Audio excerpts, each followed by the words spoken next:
Les 6 piliers de la foi, c'est quoi? Le premier, c'est la foi en Dieu. On en a parlé. Après, c'est la foi en les anges. Il faut croire que les anges existent. On a parlé des djinns, mais ça rentre dans les 6 piliers. C'est-à-dire, après les anges, il y a les prophètes. Il faut croire aux prophètes. Ensuite, il faut croire aux livres sacrés que Dieu a révélés, la Torah, l'Évangile et le Coran. Ensuite, il faut croire en le jour dernier, c'est-à-dire le paradis, l'enfer, le jugement dernier, toutes ces choses-là. On va tous être ressuscités, puis tous être jugés. Et ensuite, il y a le dernier pilier de la foi qui est la foi en la prédestination, que Dieu a tout écrit, il a su tout ce qui va se produire à l'avenir, il a tout écrit, et tout ce qui se produit dans l'univers, c'est selon sa volonté, et il a tout créé. D'accord? Donc ça, c'est les 6 piliers de la foi. Puis, il y a peut-être un autre point qui est important de comprendre, c'est par rapport à l'islam, c'est que nous, les musulmans, donc, qu'est-ce qui nous distingue aussi des messages des autres prophètes qui sont venus avant, c'est qu'on croit au dernier des prophètes, qui est le prophète Mohammed, paix et salut sur lui, et en le Coran aussi.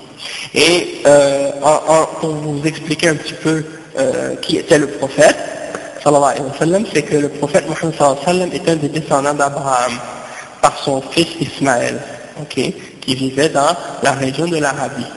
Et il y a de cela 1429 ans environ, il est né, peut-être 1400, il est devenu prophète à 40 ans, donc, c'est ça. Donc il est né dans les années 1400 quelque chose, ou 1300 quelque chose, vers la fin de 1300. Et il a commencé, premièrement, au début, bien entendu, c'est à 40 ans qu'il est devenu prophète. Et il est né parmi les Arabes, une des tribus des Arabes, qui était la tribu la plus noble, la tribu de Quraysh, qui vivait à la Mecque. Et la Mecque, je ne sais pas si on n'a pas de photo ici malheureusement, mais il y a, à la Mecque, c'est un des terres saintes, un des lieux saints de l'islam, on appelle ça Makkah en arabe. Il y a à cet endroit-là, si vous voyez dans la mosquée là-bas, au centre de la mosquée, il y a une maison en forme comme de cube, entourée d'un drap noir. Cette maison-là, c'était la première mosquée, le premier lieu d'adoration qui avait été construit sur la terre, et il est construit par Abraham et son fils Ismaël. Et donc, c'est à cet endroit-là que cette maison-là, elle est construite. D'accord? Et c'est un des lieux saints avec la mosquée de la Palestine, à Jérusalem. Donc à Jérusalem, c'est un autre lieu saint, et la Mecque, c'est un autre lieu saint. Donc il est né là-bas. À l'époque d'Abraham, cette mosquée a été construite pour l'adoration du Dieu unique. Il n'y avait pas d'idole, il n'y avait rien, c'était Dieu seul qu'on adorait là-bas. Mais avec le temps, le message d'Abraham a été oublié, comme c'est le cas souvent pour d'autres choses qui se produisent, par exemple chez d'autres peuples, dans d'autres régions. Quand le message des prophètes est venu, avec le temps, des fois il y a des gens qui viennent, qui changent le message. Comme les gens ont changé le message de Jésus, de sorte qu'aujourd'hui, la religion chrétienne que les gens pratiquent, c'est pas la religion que Jésus a enseignée à son époque. Le message de Jésus a été transformé avec le temps. Bon, alors la même chose est arrivée avec la religion d'Abraham. La religion d'Abraham était le pur monothéisme, et il a été transformé avec le temps. Et là, il y a des Arabes qui ont introduit dans la religion d'Abraham l'adoration des idoles. Donc il y avait 360 idoles autour de la maison que Abraham a construite à un certain moment donné. Et le prophète Mohammed, paix et salut de Dieu sur lui, il est né dans cette région-là, à cette époque-là, et après Dieu lui a révélé la révélation. Et il lui a ordonné d'ordonner aux hommes d'adorer Dieu seul et d'abandonner l'idolâtrie, d'abandonner l'adoration des idoles et des statues et des choses comme ça. Donc au tout début, il a commencé à expliquer ça à son peuple, et les Arabes n'ont rien voulu savoir de lui. Ils l'ont persécuté, ils l'ont chassé, et ceux qui ont cru en lui au tout début, c'était des esclaves, des gens simples de la société qui ont commencé à le suivre. Mais au début, il n'avait aucune autorité, aucun pouvoir, aucune force pour soi-disant se protéger ou protéger les gens qui ont cru en son message. Donc il se faisait persécuter, il se faisait souvent maltraiter. Et il cherchait quelqu'un qui allait le défendre pour continuer la propagation de son message, l'islam. Et qu'est-ce qui est arrivé, c'est que avec la persécution, ils sont partis, certains des compagnons sont partis en Éthiopie pendant quelque temps pour que la pression soit moins forte, parce que là-bas, il y avait un roi qui était plus pacifiste ou plus ouvert. Ils sont restés là-bas un certain temps, puis à un certain moment donné, la pression était tellement dure sur le prophète à la Mecque qu'ils ont même essayé de le tuer. Ils ont même voulu le tuer.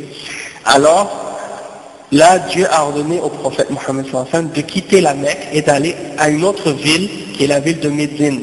Et à cette ville-là, il y a des gens qui ont commencé à accepter le message de l'islam et qui ont vraiment commencé à donner un support au prophète sallallahu alayhi wa sallam. Donc là, ça veut dire qu'à partir de ce moment-là, le message de l'islam et les musulmans ont commencé à être de plus en plus forts.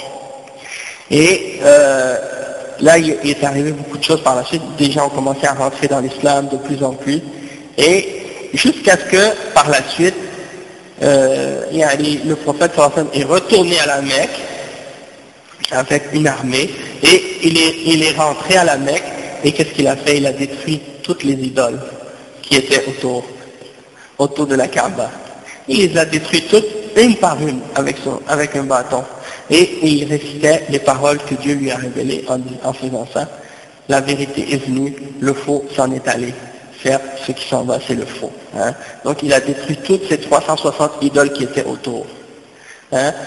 Et donc, ça c'est pour dire que le message du messager, c'était fondamentalement d'expliquer aux êtres humains qu'ils ont été créés pour adorer Dieu et que tout ce qui est adoré en dehors de Dieu par les êtres humains, c'est quelque chose qui est faux et c'est de l'idolâtrie et donc il ne faut pas l'adorer. Il faut s'écarter de l'idolâtrie et des messages des hommes qui appellent à l'idolâtrie ou à adorer d'autres que Dieu.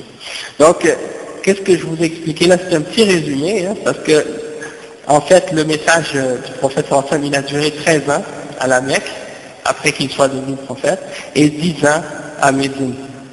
Hein? Donc ça s'est passé sur une période de 23 ans, et le Coran a été révélé pendant ces 23 années-là. Hein? Et Dieu faisait descendre des révélations sur le prophète à chaque occasion pour lui expliquer, pour lui dire comment agir dans différentes situations, dans différentes circonstances, et à la fin de sa vie, le Coran a été complété, et les compagnons l'ont mémorisé, et ils ont également mis ça par écrit, et c'est le Coran qui existe encore jusqu'à aujourd'hui. Il y a une copie ici, je vais vous montrer après peut-être. Donc c'est pour vous faire comprendre que ça c'est le dernier prophète qui est venu à l'humanité, et tout le monde tous les hommes ont le devoir de croire en lui et d'accepter sa prophétie. Mais une chose qui est très importante, c'est que pour nous les musulmans, on n'a pas le droit de faire la même chose que les chrétiens font qu'est-ce que les chrétiens ont fait avec Jésus. C'est-à-dire on n'a pas le droit d'adorer le prophète Mohammed, c'est la paix de Dieu soit sur lui, et on n'a pas le droit non plus de lui offrir un culte ou de le vénérer ou de faire son image et de le prier à lui ou des choses comme ça. Si quelqu'un qui se dit musulman prie au prophète ou à n'importe qui d'autre, il sera automatiquement en dehors de la religion. Il sera considéré comme un idolâtre. Il a quitté la foi s'il fait ça. Parce que c'est le plus grand péché que quelqu'un peut faire. Non. Ça c'est un verset dans le Coran dans lequel Dieu s'adresse à Jésus en fait. Oui, dans l'avenir. C'est pour montrer qu'est-ce qui va arriver au jugement dernier en fait. Rappelle-le le moment où Allah dira: ô Jésus, fils de Marie, est-ce toi qui as dit aux gens: prenez-moi ainsi que ma mère pour deux divinités en dehors d'Allah? Il dira: gloire et pureté à toi. Il ne m'appartient pas de déclarer ce que je n'ai pas le droit de dire. Si je l'avais dit, tu l'aurais su, certes. Tu sais ce qu'il y a en moi, et je ne sais pas ce qu'il y a en toi. Tu es en vérité le grand connaisseur de tout ce qui est inconnu. Je ne leur ai dit que ce que tu m'avais commandé, à savoir adorer Allah, mon Seigneur et votre Seigneur. Et je fus témoin contre eux aussi longtemps que je fus parmi eux. Puis quand tu m'as rappelé, c'est toi qui fus leur observateur attentif, et tu es témoin de toutes choses. Si tu les châties, ils sont tes serviteurs. Et si tu leur pardonnes, c'est toi le puissant et le sage. Allah dira, voilà le jour où leur véracité va profiter aux véridiques.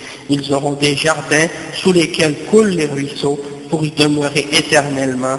Allah les a agréés et eux l'ont agréé. Voilà l'énorme succès.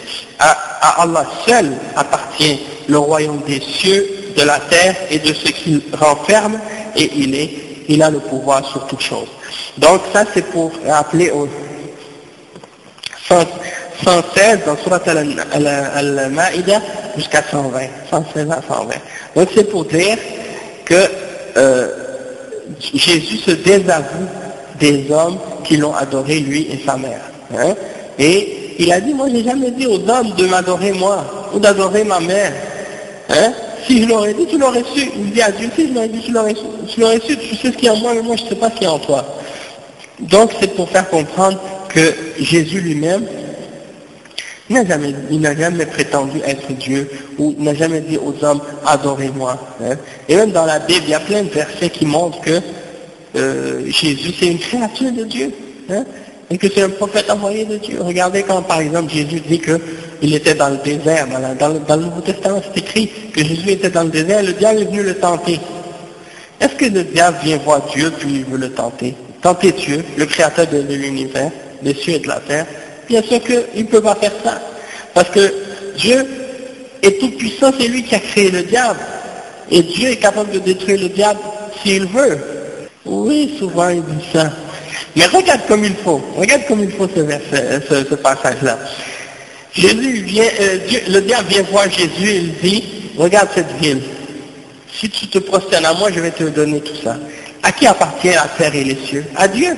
Comment le diable dit à Jésus, je vais te donner ça? Si c'était Jésus qui était Dieu, il a dit, mais ça ne me sert à rien de me prosterner devant toi, cette ville, elle m'appartient déjà, puisque c'est moi qui est Dieu. Hein? Il n'allait pas accepter de dire que Dieu lui dise, mais non, je vais te donner cette ville. Hein? Et non seulement ça, Jésus lui répond par la suite, non, je ne me prosterne pas à personne d'autre que Dieu. Dieu a dit, tu ne te prosterneras devant personne autre que moi. Donc déjà, ça prouve que Jésus lui-même, il dit, non, l'adoration c'est à Dieu seul, et la prosternation c'est pour Dieu seul. Ça prouve qu'il n'est pas Dieu lui-même, il est une créature de Dieu, qu'il est un prophète de Dieu. Hein? Et la fin que tu dis, non, ça c'est son côté homme, ça c'est la balançoire là qu'ils utilisent pour essayer de jouer. Quand tu les prends d'un côté, ils disent non, il était, oui. Quand tu les prends d'un bord, ils disent non, quand il a dit ça, il était homme. Puis quand il voit une autre parole, il dit ah ça c'est parce qu'il disait ça quand il était Dieu, là il était homme. Mais est-ce qu'il était, s'il était vraiment Dieu et qu'il était tout le temps, il devait être tout le temps Dieu. Pas juste Dieu des fois, puis des fois pas Dieu. Hein? Sinon ça ne fait pas de sens. Donc l'idée que Dieu rentre dans un homme, ou dans une mouche, ou dans une vache, ou dans un singe, ou dans un chien, ou des choses comme ça, nous on rejette ça complètement. Dieu il ne se mélange pas avec une créature. Dieu c'est Dieu, la créature c'est la créature. Le créateur c'est le créateur, la créature c'est la créature. Et les deux sont séparés, ils ne se mélangent pas, un ne rentre pas dans l'autre, hein, et un ne devient pas l'autre. La mouche ne devient pas Dieu, Dieu ne devient pas la mouche, hein, ainsi de suite. Hein? Parce qu'on est tous des créatures, on est tous des êtres créés par Dieu. Hein? Et ça c'est juste un exemple, il y a plein d'autres exemples. Juste un instant, ok Jamal. Moïse, il adorait qui? Il adorait Jésus? Non. Abraham, il adorait qui? Il adorait Jésus? Non. Noé, il adorait qui? Il adorait Jésus? Non. Salomon, David, Jacob, Isaac et tous les autres, est-ce qu'ils ont déjà prié à Jésus dans leur vie? Est-ce qu'ils nous ont déjà dit à quelqu'un, ton Dieu c'est Jésus?